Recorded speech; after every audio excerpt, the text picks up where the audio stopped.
Okay, good afternoon. Get you started with the injuries and the updates we have for you. So Shavers, as we talked yesterday, was going through some more tests, and turns out that he has a torn ACL, and so he'll be out for the season.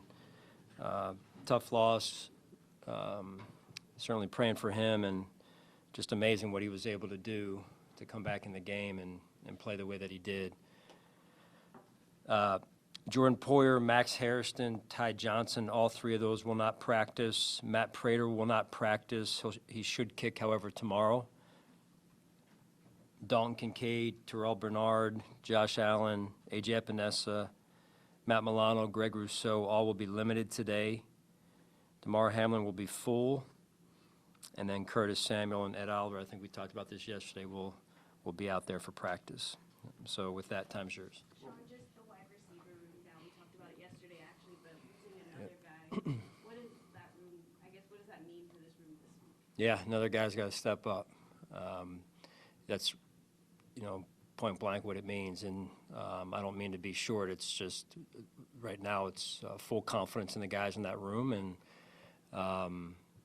we brought back Christian Wilkerson, and he'll be a good addition back to us on the practice squad, and we go from there. What's your anticipation roster-wise at that position? Is that it? For now. Meaning for adding? Yes, yeah. Is it too early in the week to know whether Curtis has a chance to be activated? Yeah, we need to get out. I need to get out there today and see a little bit. It's more of a walkthrough, so it's going to be harder to tell. Just take it one day, Jay, as we go. And tomorrow we'll try and move around a little bit more, just trying to get the guys as fresh as possible in the short week. I know you're not going to use it as an excuse because everybody has injuries, but Sean, do you recall a year that you've endured with as many injuries as you guys have had this year?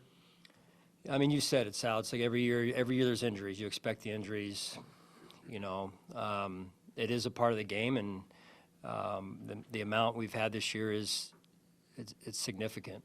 But what I need to focus on, what we need to focus on, is what's right in front of us today, and that's handling the things that we can handle and control what we can control, which is obviously this walkthrough today we're about to have here in a few minutes, and it's next man up. That's pretty stone cold what it is and what has to happen here for us in about 5 days here. That's fairly. I was just going to say on Shavers, that's fairly remarkable that he was able to play. Yeah. What does it say about his toughness? Oh yeah, I mean he embodies what we're all about. I mean I believe it happened summer of second quarter when we went out there to look at him, and for him to then come back into the game and then for it to turn out to be what it was is remarkable. Remarkable toughness, remarkable commitment to the team. With Curtis and Ed coming back, is there, like, anytime this happens, but because you have this, short week and playoffs, everything, is there any kind of lead up in terms of evaluation or a guess to educate you on how much these guys could contribute, if at all? Or does it start cold at the window? What are you allowed to kind of observe about where these guys are in terms of their readiness to play? Yeah, it's limited other than what we can get from the training staff. So we base everything we get off of the information we get from them, and then what the player is giving us. So it's never easy because everybody's going to want to play normally in these type of situations. And we've had guys in the past that have been, can they make it, can they not? And everyone, their heart's in it. It's just a matter of can they actually do it. And they're all different, cases year to year. But that's kind of the delicate spot we got to find with each situation. Sean and Josh, is that just his foot, or is he dealing with anything else? Same as what he went through last week, sore coming out of the game more than anything right now. I know it's been a common theme for much of the season, I think, but the adversity and how much does the experience in the past inform you to not, to keep that game at a time focus in that sense and not, rip your hair out, I was going to say. Yes. Have you seen, John? But how much does that inform you in not panicking, or not to say that you would have panicked before, but just to keep that even keel approach? For myself, you mean, or, well, that's what you're required, it's what you are tasked to do as a leader, is be out in front and lead them. And whether it's, good times, but in particular in times where you face some adversity. So, I think we've done a good job of that over the years here, and, that's what we're tasked to do right now. So that's what we do. We're looking forward and, again, trying to control what's directly in front of us today. Sean, what's the likelihood that Ed would be available this week? Don't know. Similar to, I think Tim was asking maybe about Ed and Curtis both. I'm not sure. Maybe just Curtis, Tim. So we'll just have to see. Like I said, he'll be out there today. It's a walkthrough, so won't get a great feel. We just got to take it one day as we go here, one day at a time. Is it because, this time of the year, you're trying to keep everybody as healthy during the week as possible? It's a limited week. Would seem to make it harder to evaluate somebody like Ed in the position he plays without sort of a little bit of leap of faith. That he feels good, the trainers give him the okay. Yeah. But not having the physical contact as much. Yeah, it's, we want to be as fresh as possible. It's another, decision that we have to make, that I have to make on a 6-day week here, and just getting back, from Jacksonville, then turning around. So, you want to have as fresh of a team as possible and as healthy of a team as possible. Yet at the same time, we do have plenty of areas to improve on and work on. So we got to do a really good job of trying to find that balance this week here. Sean, what have you seen out of Keon Coleman after the stretch of games where he was inactive, and how much are you looking at him specifically, maybe talking with him this week, saying, hey, we need you to step up and really go? Yeah. No, you said it. He along with others, need to step up, and confident he will, and he's moving in the right direction. You saw the production he had last week, the big play down the sideline. He continues to work on the other areas of the game as well that matter just as much as catching balls. So, that's his growth is going to be important for us down the stretch here. What have you seen from Keon in terms of his growth off the field? Just more attention to detail, more consistency, all the things that come with a young player maturing.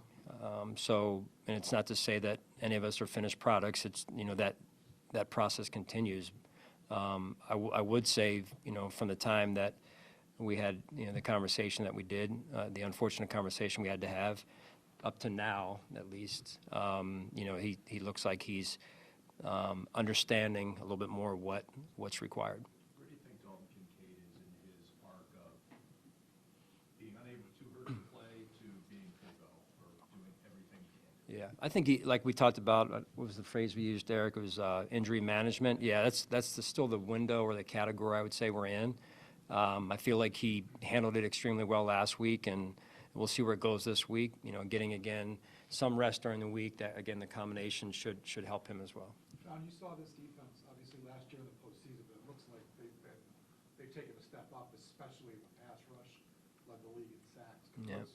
What's going to have to happen for you guys on offense to kind of manage that?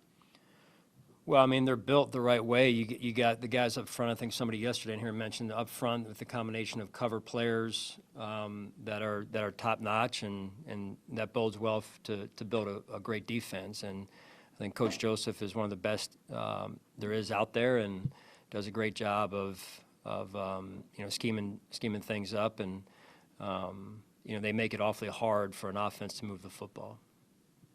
Sean, have you seen Josh, when you think about the quarterback who started against Houston, his first playoff start, maturing into the guy who was efficient, composed on Sunday, how have you seen him learn how to manage the emotions and the pressures and the responsibilities that come with being that guy this time of year? Well, I believe it starts with experience. When you go through, we've been through a number of playoff games, different venues,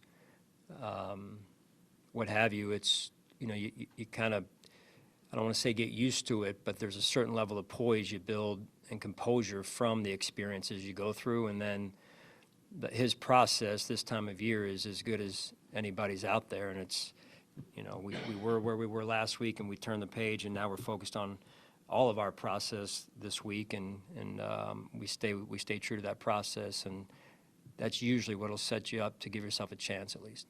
Joey said it, and Bobby said it, Joey also needs to play. What are your thoughts in regards to how he played last weekend and how much he needs to step this game in Denver? Yeah, we're going to need everyone. I mean, that's the short answer and the simple truth. We're going to need everyone. It's a great team, #1 seed in the AFC, and they've earned that. So we're at their place, you know. So it's that type of game, and you've got to be able to do your 1/11th at a very high level. If we don't make the adjustments this week and the improvements we need to make, it's going to be really hard, awfully hard on us for us to get a win out there. I mean, they're just that good. So, we've got a hill to climb in front of us here. Denver's defense is really good in the red zone. What makes a defense excel inside the 10? Well, the space, obviously shortens down there.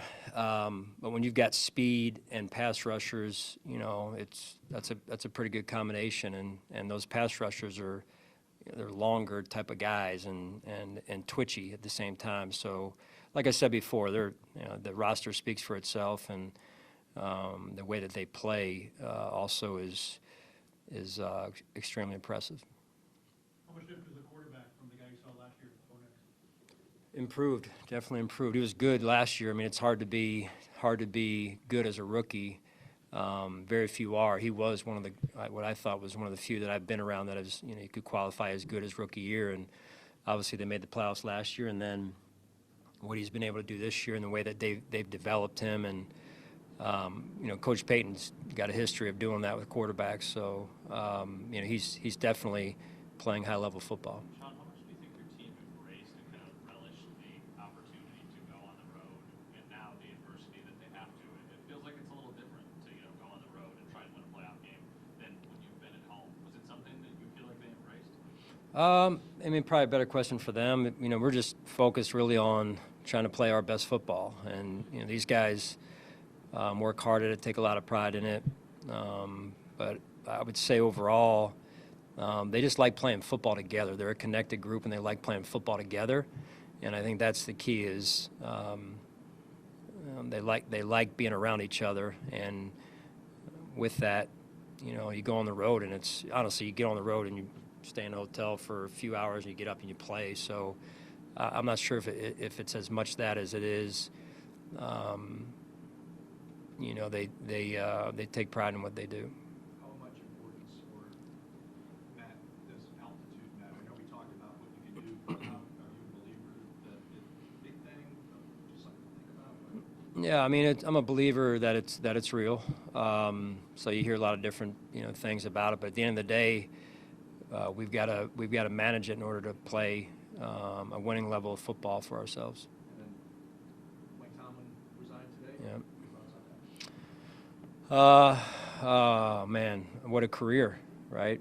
For me, first getting introduced to Mike on campus at William & Mary years ago, he was a role model, trailblazer for me in terms of he was one of the captains on our team, and yet a really good football player, and then also a great person who attended FCA, Fellowship of Christian Athletes, stood in the middle of the practice and in the all up at the end. And I remember Mike announcing that there was Fellowship of Christian Athletes that night to all the freshmen, and I was a freshman at the time. So he was just at that point, you could tell he was going to do great things in his career and his life, and that's what he's done. So true honor and pleasure to be around him.